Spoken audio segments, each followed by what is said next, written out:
সারা বছরের সাধারণ মানুষের পাশে থেকে কাজ করেন কলকাতা পুরসভার ১৩ নম্বর ওয়ার্ডের তৃণমূল কংগ্রেসের সভাপতি রবি পাল।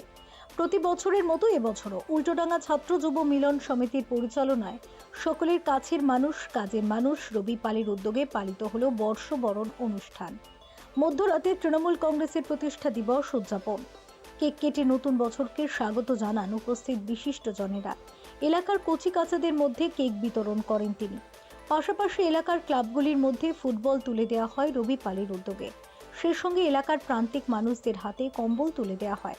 উপস্থিত ছিলেন ক্রীড়া সংগঠক বাবুন বন্দ্যোপাধ্যায়, মৃত্যুঞ্জয় পাল, সৌম্য বক্সী, পুরপিতা অনিন্দ কিশোর রাউত সহ বহু বিশিষ্টজনেরা। এদিন মনোজ্ঞ সাংস্কৃতিক সন্ধ্যারও আয়োজন করা হয়। আজকে আমরা এই বছরই না, আমরা ৪১ বছর ধরে এই অনুষ্ঠানটা করছি। আমাদের অজিতদা শিখিয়েছে, যখন ওনার মারা গেছিল জয়াবাজার স্মৃতির উদ্দেশ্যে আমরা যেই বসে আঁকা প্রতিযোগিতা শুরু করেছিলাম, আজও পর্যন্ত সেই ৪১ বছর ধরে এই অনুষ্ঠানটা করছি।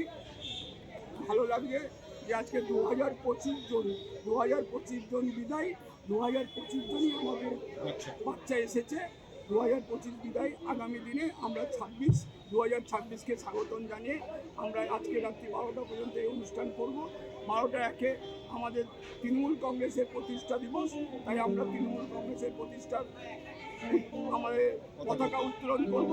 তারপরে আমরা বাড়ি প্রদর্শনী করে আমাদের অনুষ্ঠান শেষ করব। তাই প্রত্যেককে অনুরোধ করছি, আমাদের পৌরপিতা তার শুভেচ্ছা বার্তা আমাদের ভিডিওর মাধ্যমে দিয়েছে।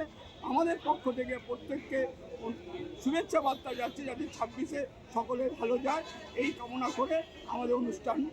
Bureau report, channel 10।